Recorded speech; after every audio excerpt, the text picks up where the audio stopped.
Greetings, compadres. Welcome back to another episode of AI Art Review, the best AI art show on YouTube ever. Let's get right into it. This is episode 15. Let's go. First off, we have Trophy Art.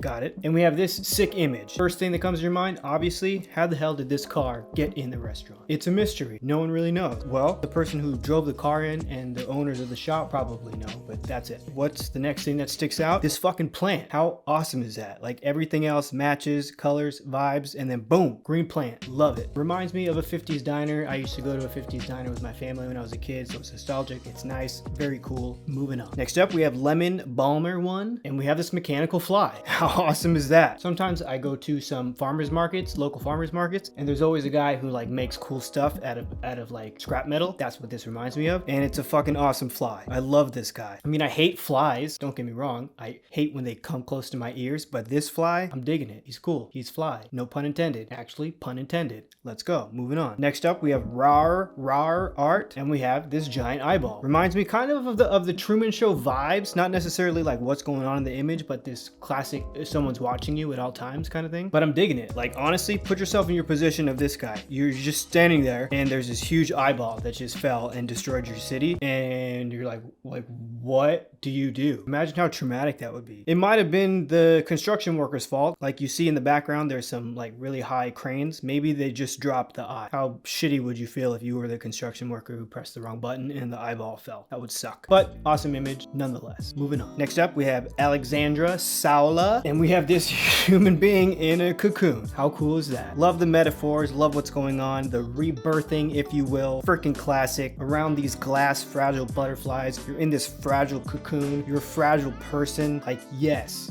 to all of this. Is it a little creepy? Yes as well. Kind of gives you the Matrix vibes or the pod people vibes where you're just like slithering out of a pod, but the whole rebirth, cocoon, fetal position, love it all. Very nice. Excellent work. Next up, we have Aerox X, classic, and we have this sick ass image. Oh, this actually also reminds me of the Truman Show. Remember that scene where he's fucking sick of it and he's traveling in the ocean and then boom, he hits like the set and there's like a staircase and he goes up it? That's what this reminds me of. How weird is that? Like how weird is it that two images remind me of the Truman Show? That's really weird actually. Anyway, love the vibes, love the shapes, the lines, how the lines make your eyes do what they want you to do. You have this contrast of like darkness, lightness, but even in the lightness, there's stars, so it looks like it's nighttime. Anyway, awesome image, really sick, really cool, nicely done. Next up, we have Nifty Claude, WTF, and we have this smoking duck. Freaking classic. This duck reminds me, he'd probably be in, what's that movie? The Godfather? Definitely looks like the Godfather duck. Just like, don't bother me. He's like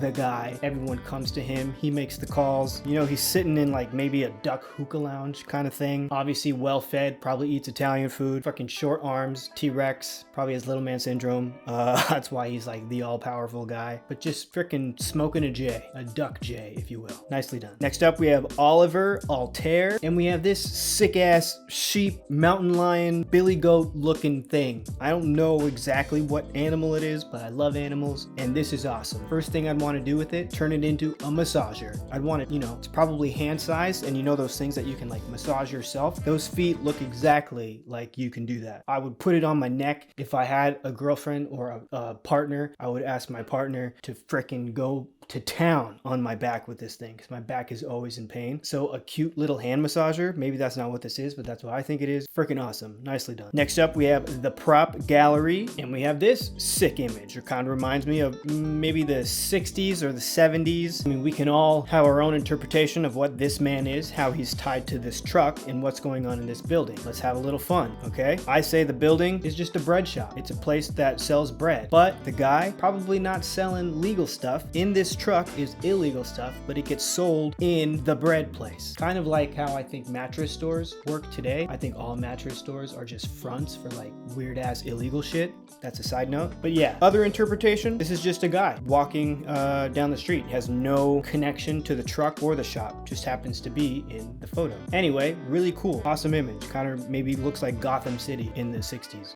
Next up, we have I Create Life. Very nice. Nice name. And look what we have here. We have this gorgeous bee. And bees are another thing that I hate when they're near my ear, but I love them if I could meet the king of all bees and just come to an agreement saying, don't fly near my ears and we're good. I would love to do that. But this bee, since he's not in my ear and he's not flying near me, he's awesome. And this image is awesome. It looks like it looks like a bottle cap, not gonna lie, the honey, but that's really cool too. He's like coming out of or like dropping a bottle cap honeydew thing. Just the details on this bee. I'm glad he doesn't have a stinger. It makes him look even friendlier. He's got like cool translucent butterfly wings. Just everything about this image is sick and awesome, and I love it. Last but not least, never least, we have AI Machina, and we have this guy. Reminds me of WALL-E, if WALL-E was made, I don't know, in the 60s or 70s. Kind of like an ET version of WALL-E. That's what it looks like. It looks like an ET blended with WALL-E. Definitely can come up with my own storyline here as well. This freaking WALL-E robot is a good guy. Obviously, he's the main character. Coming down what he thinks is an abandoned railroad station, but maybe the bad guy has a railroad and he's trying to like take him out, and his eyes are just like, oh shit. But yeah, really awesome. Definitely looks cinematic. Definitely looks like it already is a movie. Love these types of images. Very nice. Awesome. And that's it, guys. That is another episode of AI Art Review, episode 15. We are cranking these out. We are growing our skills as AI artists. We are growing our communities as AI artists, and we are taking over the world. Catch you next time.